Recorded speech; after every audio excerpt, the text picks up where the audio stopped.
बिस्मिल्लाहिर्रहमानिर्रहीम। अस्सलाम वालेकुम। आप देख रहे हैं program fact finding with Asad Kharal. मैं उसामा जाहिद हूँ और स्टूडियो में मेरे साथ मौजूद हैं सीनियर तहकीकाती सहाफ़ी और तजज़ियाकार असद खर्ल साहब।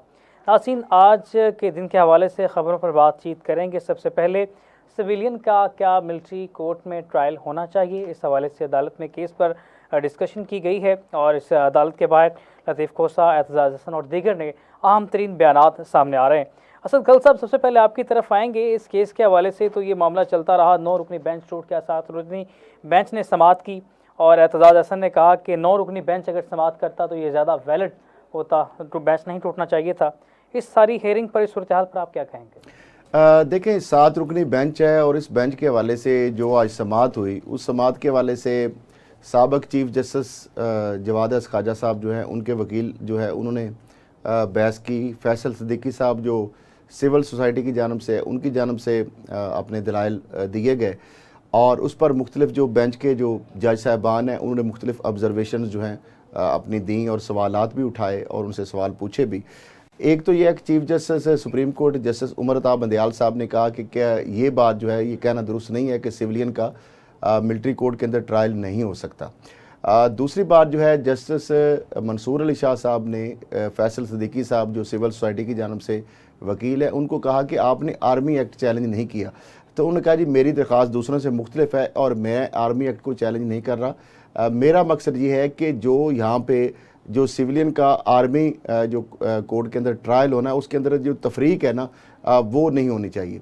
बहुत सारे सवालात थे जिसमें जज साहबान ने कहा कि अब ये हमें देखना होगा कि जो इंसदाद दहशतगर्दी की अदालतें हैं, वहाँ पे भी दहशतगर्दी के जो मामलात हैं वो डील किए जाते हैं। तो वो अगर वहाँ से जो वकील ने ये बेसिकली उनका पॉइंट था फैसल सिद्दीकी साहब की जानब से कि 9 के वाक़यात या 10 के बाद 25 को हवालगी की बात आ जाती है, तो इससे ही जो है बात सारा जो है शकूक व शुबात पैदा हो जाते हैं कि इतना जो एक उनकी तरफ से एक चार्ज आ गया कि ये बंदे जो हैं इनको।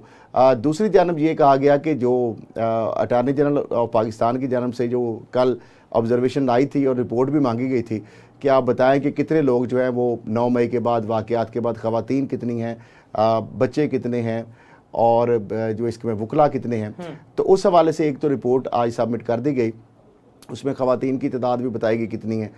और दूसरी जानब एक और अहम जो बयान आया अटार्नी जनरल ऑफ पाकिस्तान की जानब से, वहाँ पे भी बात शायद हुई, लेकिन उनकी जानब से जो चीज़ सामने आई है वो ये कह रहे हैं कि जो ख़वातीन हैं या 18 साल से या उससे कम जो बच्चे हैं उनको मिलिट्री कोर्ट के हवाले नहीं किया जा रहा। एक तो उनकी जानब से ये बयान भी सामने आया है। और ये जो जिस तरह उन्होंने बताया कि इसमें जिस तरह चीफ जस्टिस साहब की बात अगर की जाए तो उन्होंने कहा कि अगर कोई सिविलियन किसी फ़ौजी को बगावत पर उकसाता है, यानी सर्विंग जो फ़ौजी है, तो उसका ट्रायल फ़ौजी अदालत में हो सकता है। ये कहना कि सिविलियन का फ़ौजी अदालत में ट्रायल नहीं हो सकता, ये बात दुरुस्त नहीं है। देखना होगा कि दहशतगर्दी के जो जज हैं उन्होंने किस बुनियाद पर ये मुकदमात फ़ौजी अदालत में मुंतकिल किए। यही बात जो है जस्टिस आयशा मलिक साहिबा ने भी कही, यही बात जस्टिस मंसूर अली शाह साहब ने भी कही और इस तरह एजाजुल हसन साहब जो है उन्होंने भी मुख्तलिफ जो है वो सवालात रखे और उनका भी ये कहना था कि ये जो चीज़ है ये किस तरह यानी जो आर्मी एक्ट जो है उसके अंदर ये सिविलियन को ट्रायल किया जा सकता है और इसके अंदर कहाँ से ये जो है ये दायरा इसका शुरू होता है। और एजाजुल हसन साहब तो ये कहा कि अगर इंसदाद दहशतगर्दी की अदालत से आपने फ़ौजी अदालत में मुंतकिल करना है तो उसके लिए वफाकी हुकूमत को आपको लिखना पड़ेगा और वफाकी हुकूमत को रेफरेंस भेजा जाएगा और उसके बाद ये डिसाइड करेगी कि ये जो चीज़ें हैं ये इंसदाद दहशतगर्दी की अदालत से मिलिट्री कोर्ट में जानी है। तो बहुत सारी चीज़ें हेयरिंग के अंदर सामने चीज़ें आई, सवालात भी उठाए गए और जस्टिस मंसूर अली शाह साहब ने ये बात भी उसमें बड़े अहम नुकता था कि ऑफिशियल सीक्रेट एक्ट के तहत तो ट्रायल तब होता है जब कौमी सलामती जो है उनके हवाले से कोई बात हो। तो अब मामला ये है कि ये जो ऑफिशियल सीक्रेट एक्ट है इसके तहत तो ट्रायल जो उन्होंने बताया कि सिविलियन आर्मी एक्ट या ऑफिशियल की खिलाफ वर्जी कब की, जब आप आर्मी एक्ट चैलेंज नहीं कर रहे तो कानून की बात करें। वही बात कि मैंने कल जो बात भी की थी कि आर्मी एक्ट जो है वो मौजूद है, आइन का हिस्सा है और वो नाफिजुल अमल है। तो उसके होते हुए ये जो ट्रायल है उस चीज़ को या उस एक्ट को या उस कानून को सुप्रीम कोर्ट में किस तरह ले जाया जा सकता है। वो तो एक लेजिस्लेशन है, कानून, और पिछले 70 साल से वो नाफिजुल अमल है टिल टू डेट। और यही बात जो है इस हवाले से अगर बात कर ली जाए, पहले चूँकि एतजाज़ एहसन साहब और सरदार लतीफ़ खोसा साहब जो हैं वो भी इस हवाले से जो बात उन्होंने की है वहाँ पे, और आर्गूमेंट भी और पटिशनर भी हैं और वकील भी हैं। तो एतजाज़ एहसन साहब को पहले सुन लेते हैं और उसके बाद फिर सरदार लतीफ़ खोसा साहब भी। जी जी। मैंने वियर्स करता हूँ, हमने मिन्नत की कि आप बैठे, 9 जजेस का फैसला एक ज़्यादा मजबूत फैसला होता है। एडमिनिस्ट्रेशन आपके फैसलों को, वो कहते हैं हम बेंच नहीं मानते और तो हम फैसला क्यों माने। ये सारा मसला शुरू ये हुआ है जिस तरह बरहना होके ये वुज़रा ने खड़े हो गए हैं उसके सामने सुप्रीम कोर्ट के, अब हमारा करो, क्या कर सकते हो आप। और चूँकि डिवाइड थी, तकसीम थी अदलिया और सुप्रीम कोर्ट, उसमें सुप्रीम कोर्ट भी बेबस हो गई। 1952 का जो कानून है आर्मी एक्ट, उसके सियाको सबाक में ये समोई जा ही नहीं सकती हैं कि सिविलियंस का ट्रायल जो है आर्मी एक्ट के तहत। आज बार बार जज साहिबान ने पूछा कि भाई ये इसकी इब्तदा कैसे होती है, क्योंकि ज़ाब्ता फौजदारी में तो इब्तदा FIR के 154 सेक्शन से होकर 173 तक जाती है, और फिर कंप्लेंट हो तो फिर वो 200 से होती है और 190 में जाकर और 265 में उसके ट्रायल का पूरा प्रोसीजर है कि उसकी इब्तदा शुरुआत कैसे होती है, तफ्तीश कैसे होती है और तस्दीक कैसे होती है और फिर अदालत के पास जाता है। तो आर्मी एक्ट में कोई ऐसी चीज़ नहीं है। सो इसलिए इसका जो है उन्होंने इसकी सदा की कि इसे कलअदम करार जाए।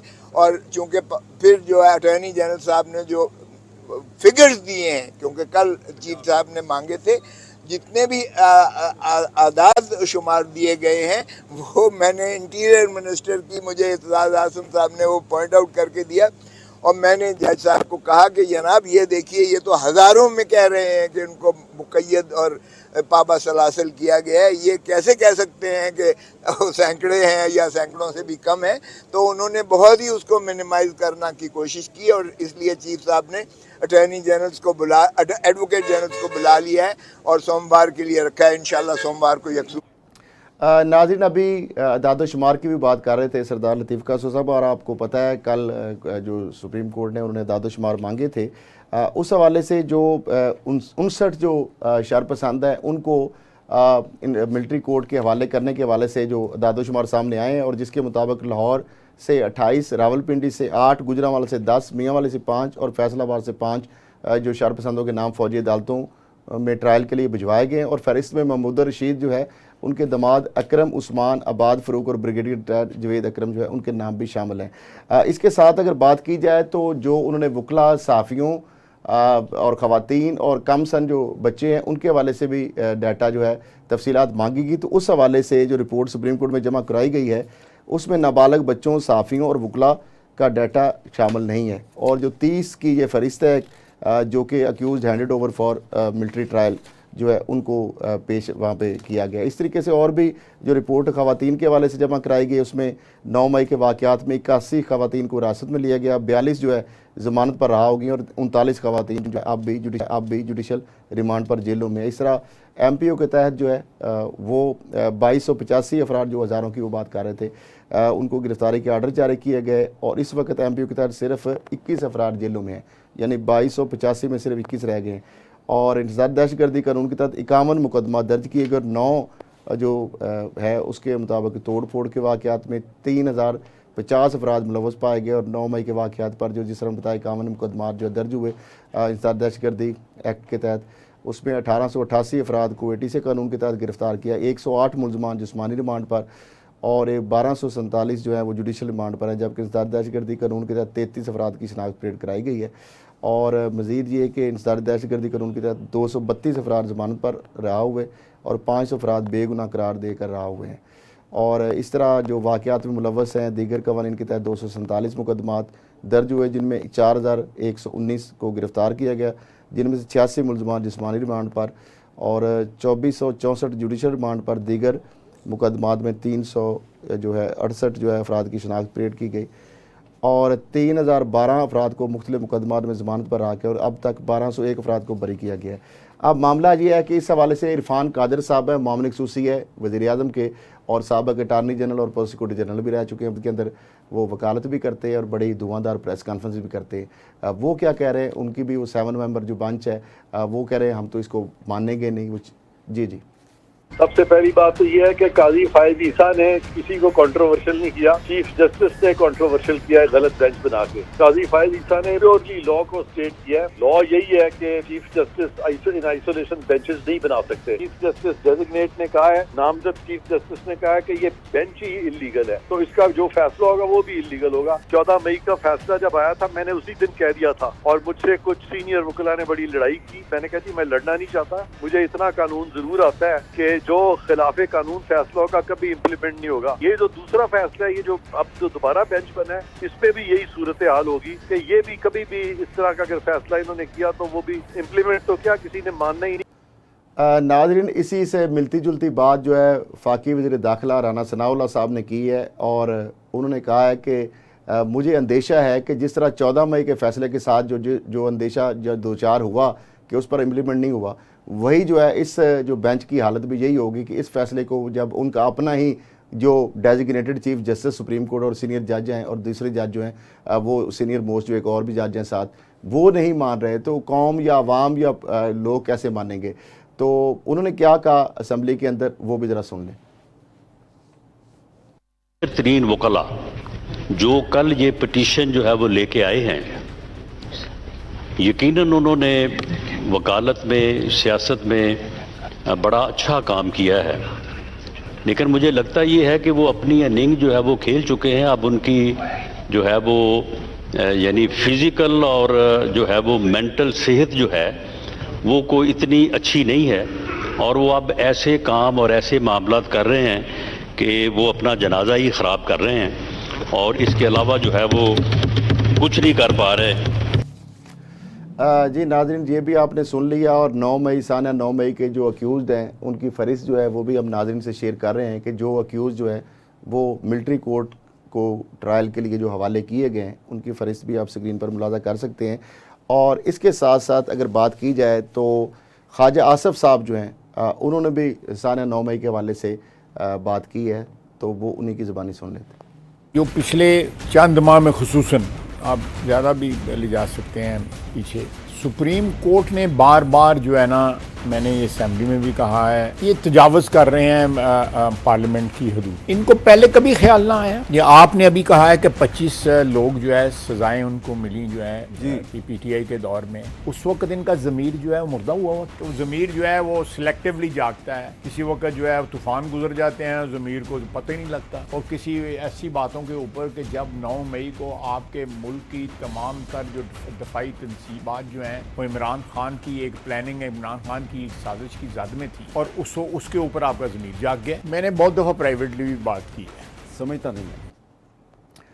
तो नाज़रीन, आपने ये वज़ीर दफ़ा जो है उनका भी बयान सुन लिया। अब शाह महमूद कुरैशी साहब जो हैं वो परचम थामने की उन्होंने बात की, अभी तो उसके बाद कोई बहुत बड़ा धुआंधार बयान नहीं आ रहा। वो अपना दामन बचाने के चक्कर में हैं। वो कहते हैं मेरा दामन भी साफ़ है और मेरे हाथ भी साफ़ हैं।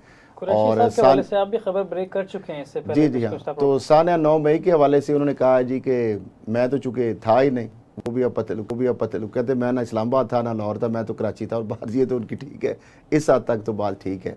लेकिन उसके बाद वो मुलाकात भी हुई थी, उसके बाद चेयरमैन PTI, उसके बाद वो दूर दूर फिर रहे हैं। वो कभी पिंडी, इस्लामाबाद, पेशावर, कराची, वो दूर दूर रहते हैं। तो बहरहाल वो क्या कह रहे हैं और इसके साथ साथ PTI का जो मुस्तकबिल है उसके बारे में वो क्या गोई कर रहे हैं, वो भी उन्हीं की ज़बानी सुन लेते हैं। अब भी इंसाफ का झंडा मेरे हाथ में है। ये तो झंडा मैंने 2011 में पकड़ लिया था ना भाईजान, तो कोई नई बात तो नहीं है। ये तेल और ये तेल की धार वक्त साबित कर देगा कौन कहां खड़ा है, वक्त साबित कर देगा कौन कहां खड़ा है। तहरीक इंसाफ एक हकीकत है, तहरीक इंसाफ एक वफाकी जमात है, तहरीक इंसाफ एक नस्बुलैन है, एक नजरिया है, जिस नजरिए को न सिर्फ खैबर पख्तूनख्वा ने कबूल किया, इब्तदा खैबर पख्तूनख्वा से थी, लेकिन आज वो नजरिया खैबर पख्तूनख्वा तक महदूद नहीं है, वो फैल चुका है पाकिस्तान के कोने कोने तक, हर शहर में, हर कस्बे में, हर गांव में, हर जिसे कहते हैं ना, पंजाब के हर देरे पर, सिंध की हर औताक और खैबर पख्तूनख्वा के हर हुजरे में ये नुक्ता नजर पहुंच चुका है। आजाद कश्मीर गिलगित बल्तिस्तान को छू रहा है चट्टानों को। तो इंशाअल्लाह तहरीक इंसाफ बलूचिस्तान, यकीनन ये बलूचिस्तान में जो मैं तड़प देख रहा हूं वो काबिल दीद है। इंशाअल्लाह तहरीक इंसाफ का मुस्तकबिल रोशन है, ताबनाक है। नाज़रीन, ये झंडा तो उन्होंने पकड़ा हुआ है, लेकिन वो झंडे वाली जो सरकार है, लगता है कि वो झंडा किसी को देने के लिए तैयार नहीं है। कुरैशी साहब, ये कौन से तरीके इंसाफ की बात कर रहे हैं? वो जो चेयरमैन पीटीआई की है, वो जो जिस पे खुद इख्तियार में देखिए, मैंने जो बात की थी ना, उन्होंने खुद ही बता दिया है कि जो पीटीआई अब केपीके या खैबर पख्तूनख्वा चैप्टर बनने जा रहा है या और कोई नाम सोच रहे हैं, तो वो सारा उनका यही मरकज़ महवर था। और उधर मिले भी जाके इसलिए वफाती ज़मानत के चक्कर में कि असद कैसर, परवेज़ खटक, असद उमर को भी वहाँ पे ले गए, शाह कुरैशी साहब। तो बेसिकली ये वही जो है ना झंडा, मेरा ख्याल है वो उधर केपीके ये अलहदा से झामेंगे। कोई झंडे वाली सरकार इनको झंडा देने के लिए तैयार नहीं है। और ना मेरा ख्याल है ये भी शायद मुश्किल जो है ना, जो कठिन ये जो मामला है उस पर शायद ये भी ना। अब हुमायूं अख्तर साहब जो है, जारी बात है उनका भी ख़ानदान, आपको पता है कि शहीद अख्तर अब्दुर्रहमान जो है जिस फ़ौज के जर्नल थे, और इस पर वो कहते हैं हमें फ़ख्र है। और ये हुमायूं अख्तर खान साहब जो है, उन्होंने भी आपको पता है पीटीआई के बड़े 9 मई के वाक़यात की मज़म्मत करते हैं, खिलाड़ी थे। और 9 मई के वाक़यात के बाद जनाब वो भी कहते हैं कि जी मैं भी राहें अपनी जुदा करता हूँ। इसके साथ साथ पीटीआई के जो बानी रुकन है, वो जो अशरफ जब्बार साहब हैं, आप जानते ही होंगे उनको, तो उन्होंने भी छोड़ दी है, राहें अपनी जुदा कर ली हैं। और ज़्यादातर किसान 9 मई जो है ये एक बुनियाद बन रही है, जिसकी वजह से जितने भी लोगों ने अब तक पीटीआई को से अलहदगी इख्तियार की है, उसकी बुनियादी जो वजह है वो साना 9 मई ही उन्होंने करार दी है। कल सब इसमें एक और चीज़ है कि राना सनाउल्लाह खान साहब ने अपने ट्वीट भी किया है कि 9 मई का जो है ना चेयरमैन पीटीआई की आवाज़ में तमाम तरह उसके सबूत मौजूद हैं। तो कहा यह जा रहा है कि वो सारी चीज़ें इन सबको दिखाई जाती हैं, इसमें कितनी सच्चाई है, आप क्या समझते हैं? देखिए, अब बहुत सारी चीज़ें तो हमने भी दिखा भी दी, सुना भी दी लोगों को। सारी चीज़ें ऑडियो लीक्स तो लोग सुन चुके हैं, खुद भी उनकी वहाँ फुटेज भी लोग देख चुके हैं, इनकी लीडरशिप की, वहाँ पे उनको जाते हुए, भिजवाते हुए, बुलाते हुए वहाँ पे मौजूद। और उनके जो चेयरमैन पीटीआई के अजीज़ो कार भी वहाँ पे देखे गए। वो हसन न्याजी साहब गालबन थे जो हाँ जी भांजे, जो यूनिफॉर्म वगैरह भी अंदर से पकड़ रहे थे और सारा वो नारे लगा रहे थे। बयान भी मौजूद है, उन्होंने तो बयान मौजूद है। इस तरह शहरियार अफरीदी साहब जिस तरह कह रहे थे कि आओ GH चलें, कमल शोजब साहब की जो है कि GH को पहुँचे। और उसके बाद एजाज चौधरी साहब और उनके जो गुफ्तगू हुई, फिर शेख इम्तियाज़ साहब जो सदर हैं पीटी के, वो वहाँ पे झंडे लहरा रहे थे, तहस-नहस कर दी हमने। और महमूद रशीद साहब, अब तो महमूद रशीद साहब की हमें अच्छी नहीं लगती कि जो अंदर वो जो कहानियाँ सुना रहे हैं ना, बहुत ज़्यादा वो चेयरमैन पीटीआई के बारे में इंकशाफात कर रहे हैं, और उनकी हालत भी बड़ी पतली है। तो किसी का पर्दा रखना चाहिए मेरा ख्याल है। लेकिन ये है कि वो जो कहानियाँ अंदर सुना रहे हैं ना, बस अल्लाह मान लफीज़ के, अब पता नहीं, मुझे समझ नहीं आती कि लोग जो है उस वक्त उधर होते हैं सेल्फियाँ बनाने के लिए, लेकिन जब अंदर गए हैं तो वो तो सारा मुद्दा ही उनके ऊपर सारा डाल रहे हैं कि जैसे ये इनोसेंट थे, इनको रोटी को चोची कहते थे, इनको पता ही ना था कुछ। बाल वो चेयरमैन पीटीआई को सारा मनसूबा साज या मास्टरमाइंड करार दे रहे हैं। उनके जो अंदर बयान इस तरह के आ रहे हैं। अब मुराद सईद साहब, जी बिल्कुल, वो तो गायब हैं। और उस पर जवेद चौधरी साहब ने जो एक बात की, उस पर पेट्रोलिंग भी बड़ी हो गई। ठीक है, लोगों ने उनको वही चीज़ जो उनको कह दी कि आप वहाँ से कर रहे हैं, ये जो है जो ब्लॉग कर रहे हैं। तो बहरहाल उनके भाई जो हैं कलीम सईद जो है, उनके खिलाफ भी मुकदमात थे और उनको गिरफ्तार कर लिया गया। दूसरी जानब जो उमर सरफराज चीमा साहब साबिक गवर्नर पंजाब हैं, उनकी अहलिया जो है राबिया सुल्तान जो है, उनको भी इंसदाद दहशतगर्दी अदालत में जो है पेश किया गया है और जुडिशल जो रिमांड पर उनको भेज दी गया है और उसकी शनाख्त परेड जो है उसका भी हुक्म दिया गया है। इसके साथ साथ जिस तरह बताया कि यहाँ पर ये सारी सूरत तुम देख रहे हैं कि चेयरमैन पीटीआई और गुलाम सरवर साहब ने अलहदगी सुन ली, अब ये और विकटें गिर रही हैं। तो अब ये है कि जो चेयरमैन पीटीआई, उन्होंने गिरफ्तारी से बचने के लिए, फासती ज़मानत के लिए जो है आज लाहौर हाई कोर्ट आए थे और वहाँ पे उनको जो 26 जून तक हिफाजती ज़मानत जो है वो जो उनकी बहन जो है डॉक्टर उज़मा खान और उनके बहनोई को जो ज़मीन ली थी ग्रेटर थाल वाली, और वो 6 अरब की गालबन या 3 अरब की ज़मीन थी 13 करोड़ में ले ली, और उसमें बुज़दार साहब ये एज ए चेयरमैन उस वक्त के वज़ीर आज़म के तौर पर और वो वज़ीर आला के तौर पर इनकी बहन बहनोई और एक पटवारी गुलाम से उनके ऊपर पर्चा हुआ था एंटी करप्शन लिया में। तो उस हवाले से जस्टिस अमजद रफ़ीक साहब ने जो है हिफाजती ज़मानत मंजूर की है।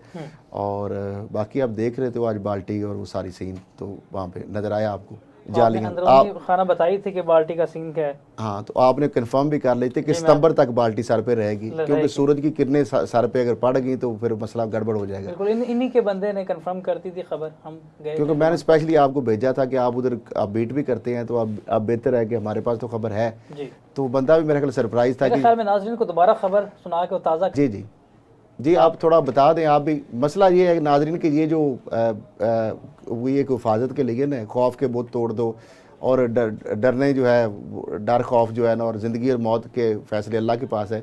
लेकिन असल मसला ये है कि जो वो बुलेट प्रूफ बाल्टी नहीं है और ना ही वो जो शील्ड है सारी वो बुलेट प्रूफ है।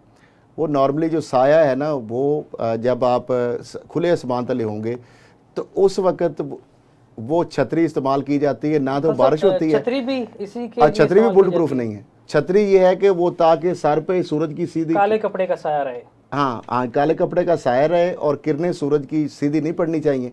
और साइडों पे जो शील्ड हैं वो आप अक्सर गाड़ियों पे जो लगाते हैं ना, आप अक्सर गर्मियों में टिंटेड ग्लास ना हो तो वो जालियां नहीं लगा लेते ब्लैक, वो शीशे ताकि धूप कम अंदर आए। बुशा बीबी साहब की इंस्ट्रक्शन पर ये चेयरमैन पीटीआई ने ये सब कुछ किया। बाकायदा ये उन्हीं के पीए ने, मैं नाम भी ले देता हूँ, उन्होंने कंफर्म कर दिया था बाकायदा इसको। अच्छा, चलिए बहरहाल आप नाम नहीं लेना चाहिए, और भी 2-3 लोग थे, लेकिन बहरहाल उस बंदे को ना आप अगले की छुट्टी करवा दें। ठीक है। तो बार नाज़रीन ये है कि उन्होंने कहा कि सितंबर तक आपने सर से जो है ना ये सूरज की किरणें अगर पड़ गई ना तो फिर वो बस हो जाएगा। तो अब अंदाज़ा लगा लें कि एक बंदा जो कहता है कि खौफ के बुत तोड़ दो और जो ला इलाहा इल्लल्लाह और इसकी तरह की भी बिलीव करता है और फिर इस तरह की तोहम परस्ती पे भी बिलीव करता है, तो मैं तो इस पे हैरान हूं। के हवाले से रियाम खान ने भी एक इंकशाफ किया था, आप बात कर रहे थे उस पर। तो बहरहाल मैं कहता हूँ ज़्यादा इस पर ना करें, लेकिन ये मैं बात बता दूँ कि छतरी की कहानी आपको बता दी कि बाल्टी और छतरी का किस्सा ये है कि एक बंदा भी है कि मुसलमान, मैं तो इस चीज़ पर बिलीव नहीं करता कि सुपरस्टिशियस और इस तरह की तोहम परस्ती जो है वो करें, ये मैं नहीं समझता कि ये चीज़ें ठीक है। तो अब ये है कि जो सारे लोग जो छोड़ के जा रहे हैं। सब आगे बढ़ते हैं। यहाँ पे ओवन चौधरी पहले से लंदन में मौजूद हैं और जहांगीर तरीन खान वहाँ पर मौजूद हैं। ये क्या कहानी है, वहाँ पर क्या डिस्कशन जारी है, क्या पाकिस्तान के? देखिए वो कहानी तो ये है कि आपको पता है वहाँ पे और लोग भी जा रहे हैं, शहबाज शरीफ साहब जा रहे हैं, या सादिक साहब जा रहे हैं, शाहिद खान अब्बासी साहब मिल रहे हैं, तारड़ साहब जो आज़म नज़ीर तारड़ साहब मिल रहे हैं, और वो आगे नवाज शरीफ साहब के साथ मिल के जो शहबाज शरीफ के साथ वो दुबई आएंगे, आगे सऊदी अरब भी जा सकते हैं। तो नवाज शरीफ साहब तो ये इस तरह लंदन पाकिस्तान की सियासत का मरकज़ बन, लंदन और दुबई भी, और लंदन हमेशा रहे हैं जी, अब तो नहीं बन रहा ये। और इसके बाद जो पाकिस्तान से बाहर बैठ के जो पाकिस्तान के रियासती इदारों के ख़िलाफ़ उसमें आदिल राजा जो दीगर जो लोग हैं उनके हवाले से भी FIA मुतहरक है, हुकूमत पाकिस्तान, फ़ॉरेन ऑफिस, वजारत दाखिला, और वो जो है वो भी इस हवाले से अपनी एफर्ट कर रहे हैं और कमेटी भी एक बनी है। और इस तरह ओमान से एक मतलूब जो है मुलज़म जो है उसको FIA ने गिरफ़्तार कर लिया है। तो अब मामला ये है कि ये चीज़ें भी हैं और बहुत सारे अहम इश्यूज़ भी हैं। तो चूँकि टाइम ब्रेक का आ रहा है तो पहले एक रिपोर्ट देख लेते हैं और उसके बाद बहुत सारे अहम इश्यूज़ हैं ब्रेक के बाद, वो भी फ़िलहाल देखें report the rise and fall. गिरफ्तारी का खौफ मंडला रहा है, तहरीक का नारा लगाने वाले गायब हो गए हैं। Parting ways with politics for now. मैं सियासत मैं पार्टी का ओहदा छोड़ता हूँ, मैं पार्टी पोजीशन है उससे मैं इस्तीफा देती हूँ। केसेस पे केसेस, पेशी पे पेशी, उम्र से दुगने मुकदमे हो चुके हैं। नाज़रीन, रिपोर्ट आपने देखी है, गिरफ्तारी का साया मंडला रहा है, साथी तहरीक को छोड़ रहे हैं। और इसके अलावा मरीम नवाज साहिबा बलूचिस्तान में डेरे डालने के लिए तैयार खड़ी, और भी बहुत सारी अहम खबरें और इंकशाफात मौजूद हैं। फिलहाल ब्रेक की जानब जाएंगे।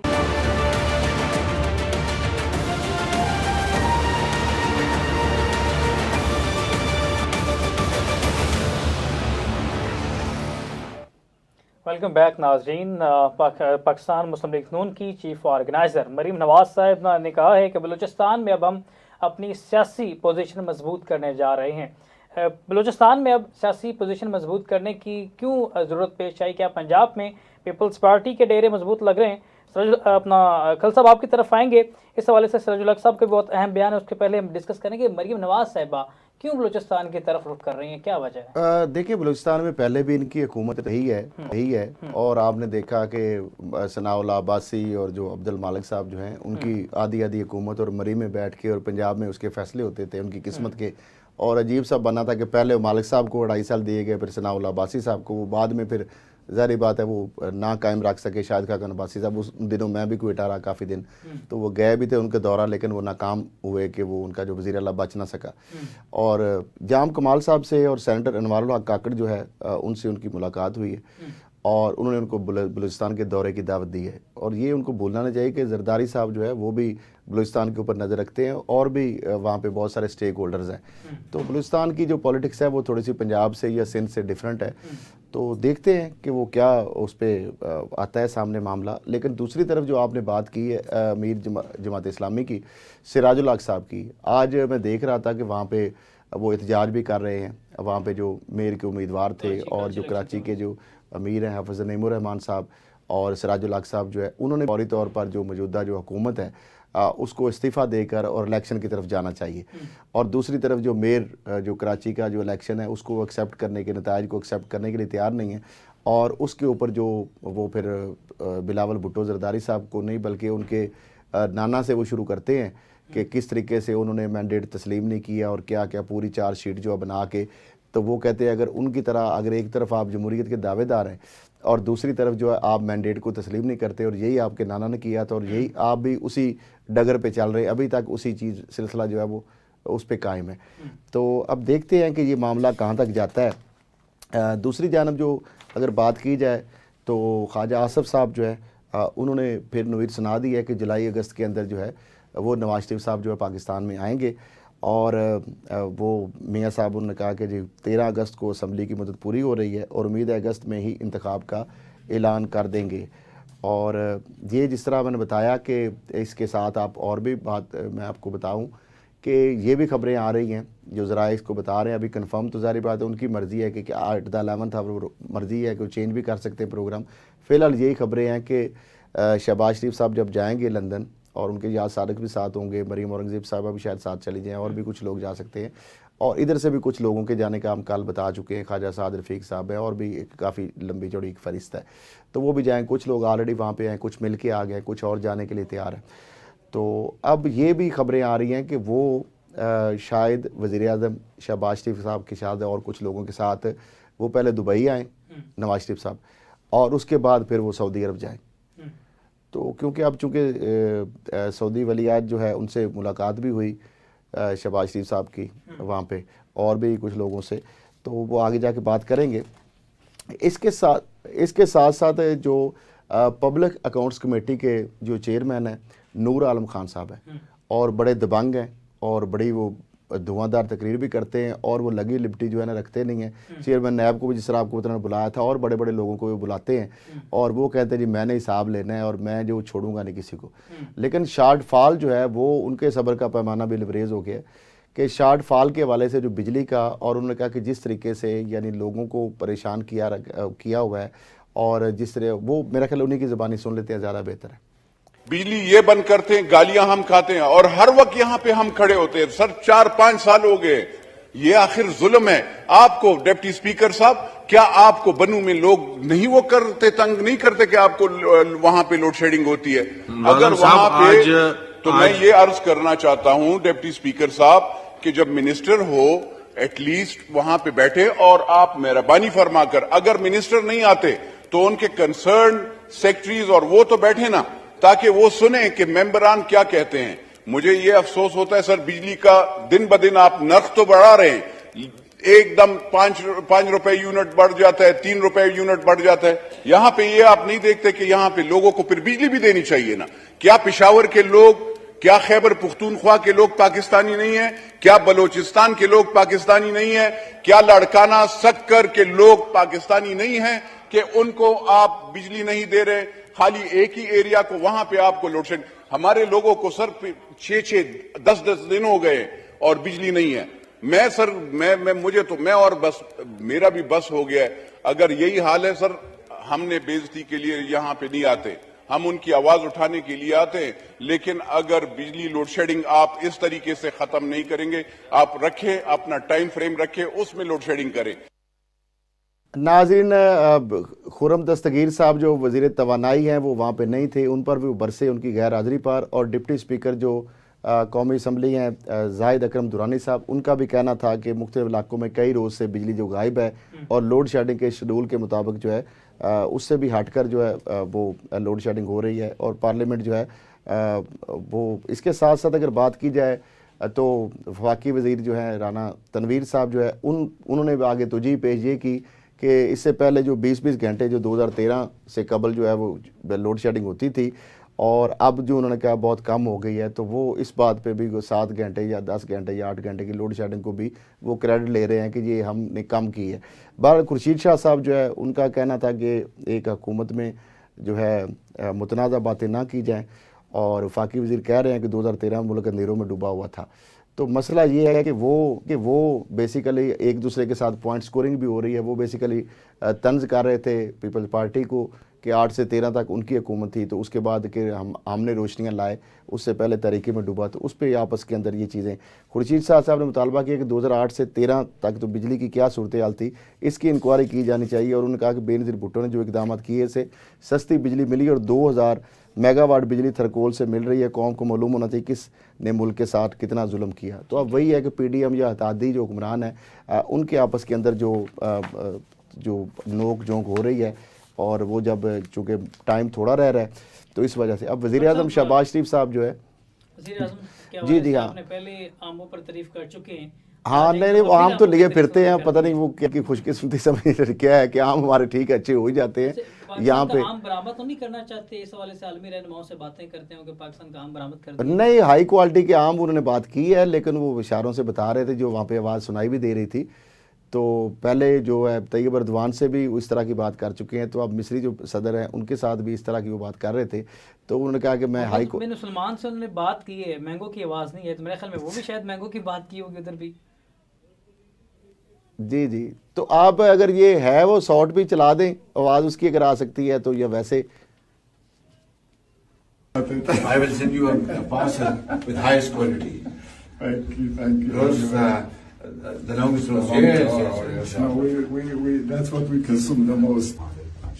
तो नाज़रीन, आपने ये खुद मुलाज़ा कर लिया, और सऊदी वलीअहद शहज़ादा मोहम्मद बिन सलमान से जो उनकी मुलाकात हुई है, और उसके अंदर भी बाहमी दिलचस्पी के अमूर पर गुफ्तगू, इस तरह की एक जेनेरिक सी बात है वो हम कर देते हैं। अब क्या बातें हुई हैं ना, तो वो मैं मौजूद था वहाँ पे कि मैं क्या कह सकता हूँ। अब जो भी जारी होगी हम तो उस पर ही रिलाय करेंगे।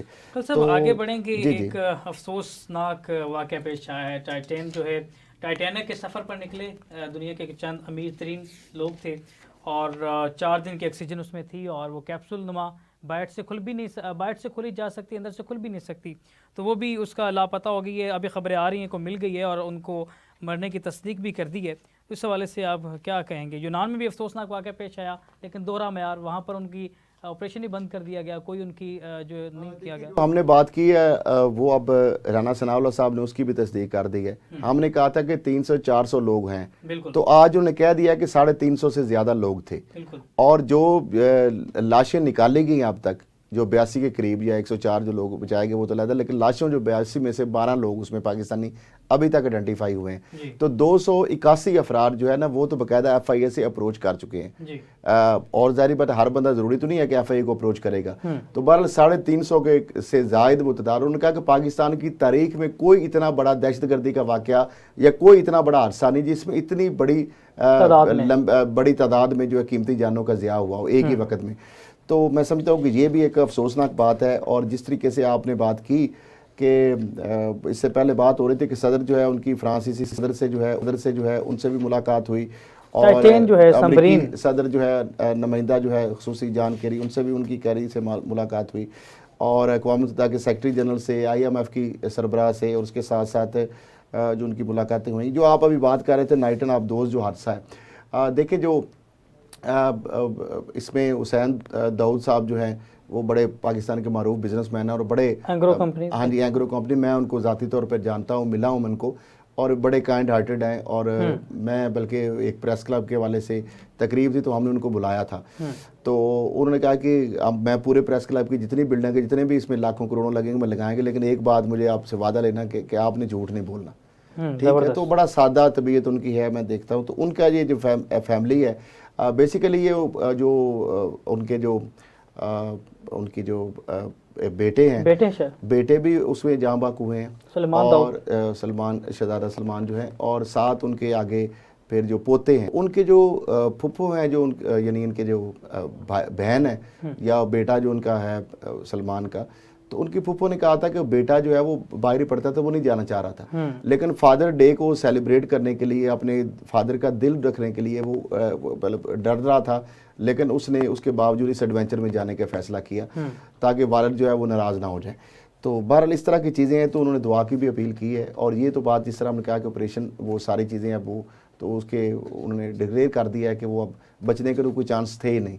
तो बहरहाल एक अफसोसनाक है कि एडवेंचर हम दूसरी नमाई के यूनान के साने पर, यूनान पर जो ह्यूमन ट्रैफिकिंग का जो सिस्टम है, अक़वाम मुत्तहिदा में भी इस हवाले से चीज़ें डिस्कस की जा रही हैं। पाकिस्तान के सिलसिला ये रुक नहीं रहा। जिस तरह से हमने कल खबर ब्रेक की कि 52 के करीब शायद ईरान के अंदर भी गिरफ्तार हुए हैं पाकिस्तानी, तो इस सूरत हाल पर डिस्कस करना चाहिए कि आखिरकार क्यों ये वाक़यात मुसलसल पेश आ रहे हैं। देखिए, वाक़यात इसकी यही वजह है कि गुर्बत है, बेरोज़गारी है, यहाँ पे जॉब्स नहीं है, जो ड्रेन हो रहा है, कोई डॉक्टर इंजीनियर या उनको वहाँ उस तरह के बाहर जिस तरह तनख्वाहें मिलती हैं, पर्क्स एंड प्रिविलेज मिलती हैं, जो इन्वायरमेंट मिलता है, जो यकसा उनको मौके मिलते हैं, मेरिट होता है। यहाँ पे तो आपको पता है कि जो गरीब का बच्चा है वो पढ़ लिख भी जाए तो उसको जॉब लेना मुश्किल हो जाता है, लेकिन जो अशराफिया है या जो रूलिंग एलीट है, उनके बच्चे ना भी पढ़े या पढ़े भी हों तो उनको जहाँ चाहें वो एडजस्ट कर सकते हैं, तो उनके लिए कोई मसला नहीं है। तो लोग फिर इस तरह जो है, जिनके पास ये नई चीज़ होती तो वो फिर इस तरह शॉर्टकट। अब राना सनाउल्लाह साहब ने जो हमने बात की, वो भी उन्होंने बात कर दी कि 5 साल में जितने ये इंसानी स्मगलर और एजेंट पकड़े के सारे बाहर आ गए, जमानतों पे आ गए, सजा किसी को नहीं हुई। तो अब जो मैंने बात की, आज उन्होंने उस चीज़ को फिर इंडोर्स कर दिया है कि हम कानून साजी कर रहे हैं ताकि इनको एक तो नॉन बेलेबल इनके ऑफेंस हों, इनको बेल ना मिल सके, और जो इनके ऑफेंस के अंदर मजीद पनिशमेंट जो है इजाफा किया जा रहा है। और दूसरा जो एजेंट्स और स्मगलर्स हैं, इनके बैंक अकाउंट्स वगैरह जो है, इनकी जायदादें, उनको असासों को मुंजमद किया जा सके ताकि ये जो चीज़ें हैं, जो नासूर है, इसका खात्मा। और साथ उन्होंने ये भी कहा है कि जो बाहर के जो मुल्क हैं उनको भी हम कहेंगे कि ये बेसिकली ये दुबई या और 1-2 मुल्कों में चले जाते हैं और 18 साल से या इतनी कम उम्र के बच्चों को, तो उनको भी हम कहेंगे कि डिप्लोमेटिक जो सतह पर, सफारती सतह पर भी, कि ये जो है इनको डिस्करेज किया जाए, क्योंकि ये यहाँ तक लीगल पहुँचते हैं, उसके बाद आगे फिर जो है इलीगल ये आगे जो है करते हैं सफ़र। तो इसलिए अब पाकिस्तान से वो जब जाते हैं तो आगे उन मुल्कों के 2-3 मुल्कों के अंदर चले जाते हैं, तो वहाँ से आगे फिर जाते हैं। तो कि ये आगे और बहुत सारी चीज़ें भी चूँकि हैं, तो फ़िलहाल हम जो रिपोर्ट की तरफ जाते हैं, the legacy of Nawaz Sharif की तरफ। सियासत के समंदर में तुग़यानी की कैफियत है। इलेक्शन जैसे जैसे करीब आ रहे हैं, लहरों की शिद्दत, गर्म मौसम की हिद्दत और सियासी पत्रों में जिद्दत आ रही है। क्या आपके बजट जिस तरीके से पेश किया गया है, पाकिस्तान पीपल्स पार्टी का काम इनपुट है। वजीर आजम साहब का नियत पे मेरा कोई शक नहीं है, मगर मैं वजीर आजम साहब से रिक्वेस्ट करूंगा कि उनकी टीम में वो जो लोग हैं जो वजीर आजम के जो वादे हैं वो पूरे नहीं करवा रहे हैं। मौसम की तब्दीली के साथ अब तो कवानीन की भी तब्दीली। नाज़रीन, रिपोर्ट आपने देखी है। इससे पहले बात जारी थी जो ह्यूमन ट्रैफिकिंग पर। पाकिस्तान के नौजवान मुल्क को छोड़कर दियार गैर में बसना चाहते हैं और दियार गैर में समंदर के अंदर अपनी जान की बाजी हार गए रोटी के असूल के लिए। तो यकीनी तौर पर अगर हमारे हुक्मरान इन तमाम तर चीज़ों को जो बुरेकार लाते हुए, जो पाकिस्तान के अंदर वसाइल हैं उनको बुरेकार लाते हुए नौजवानों को अगर रोज़गार मुहैया किया जाए, उनके लिए कोशिशें की जाए, तो ऐसे वाक़यात की रोकथाम की जा सकती है। फ़िलहाल हम ब्रेक पर जाते हैं। ब्रेक के बाद दोबारा हाज़िर होते हैं। बहुत ही अहम खबरें और इंकशाफात आपके लिए मौजूद हैं। लेटेस्ट होते ब्रेक और ब्रेक के बाद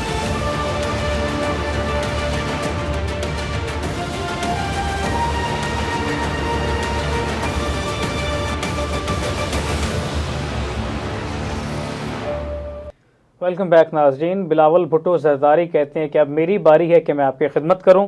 असद खैल साहब, ये क्या बारियों का सिस्टम है कि अब बिलावल भुट्टो साहब कहते हैं कि कब मेरी बारी है मैं आपकी खिदमत करूं, क्या मुतफ़क़ के तौर पर वज़ीर आज़म की सीट? मेरा ख्याल है जिस तरह असम्बली के अंदर लेजिस्लेशन अपने वो मतलब के लिए कवानीन, अभी सारों ने अपने आप को NRO दिलवाना था तो उन्होंने नैब में तरमीम कर ली, ठीक है। तो अभी नाहली ख़त्म करानी थी तो उसके अंदर उन्होंने तरमीम कर ली नवाज शरीफ और जहांगीर तरीन की। और इससे पहले सारों के जरदारी और शरीफ फैमिली के जितने केसेस थे उनको ख़त्म कराना था तो नैब में अमेंडमेंट कर ली।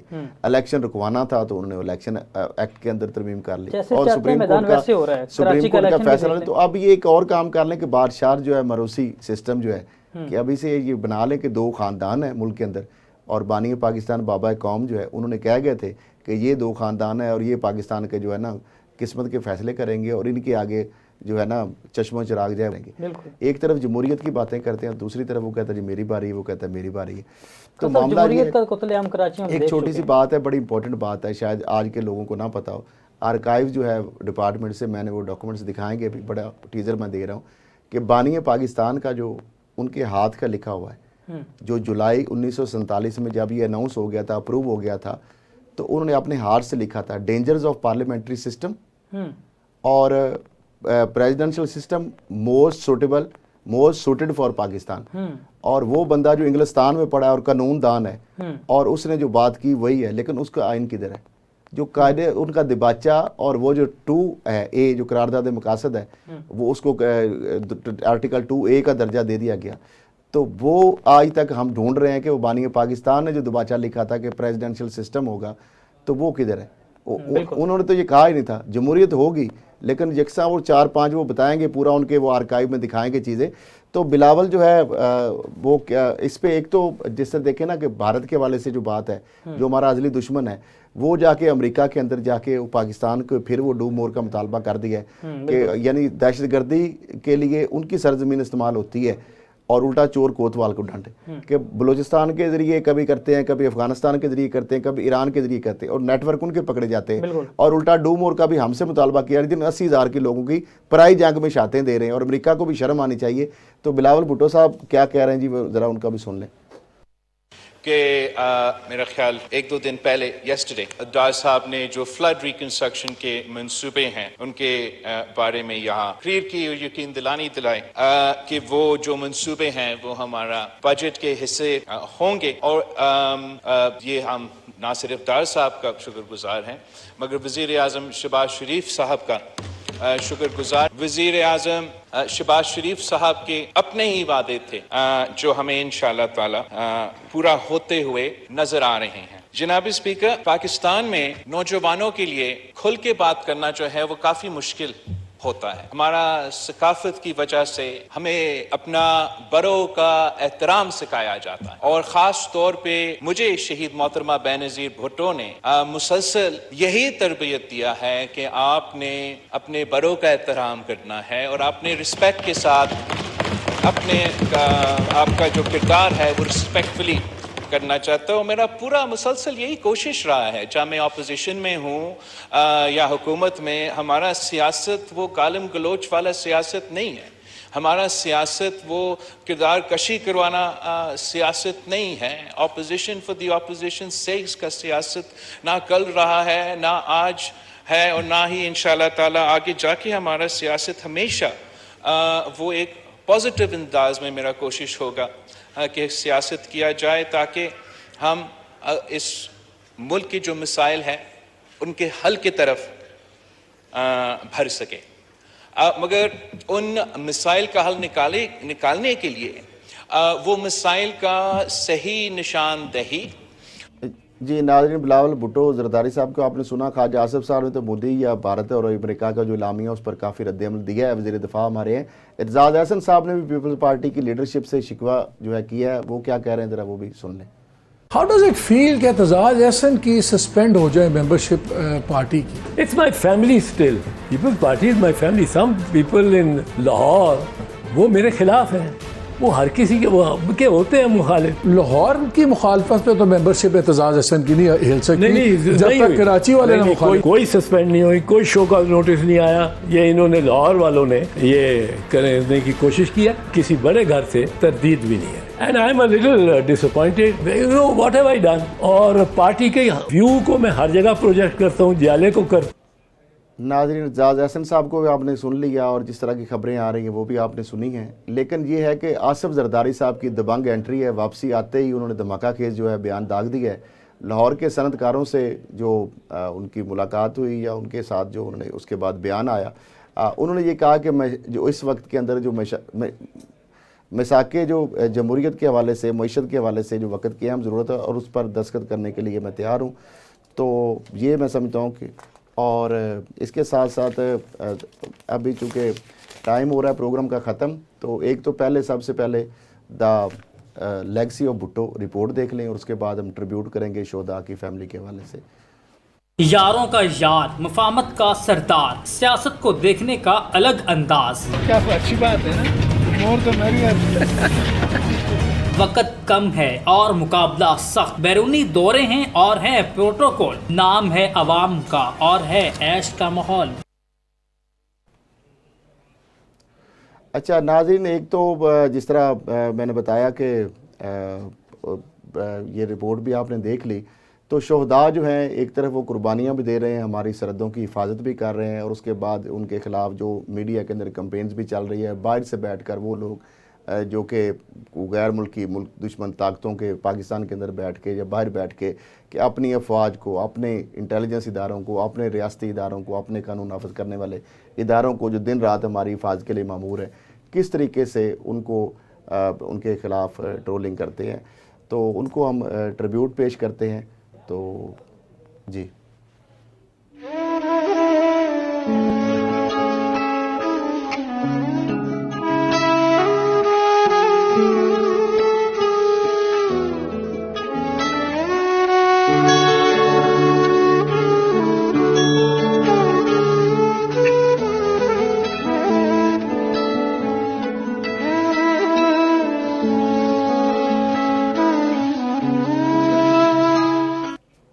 शहीद की जो मौत है वो कौम की हयात है। नाज़रीन, आपने ये सॉन्ग सुना। प्रोग्राम का वक्त ख़त्म हो जाता है। अपने मेज़बान उसामा ज़ाहिद और असद खल को दें इजाज़त। अल्लाह ने के पास।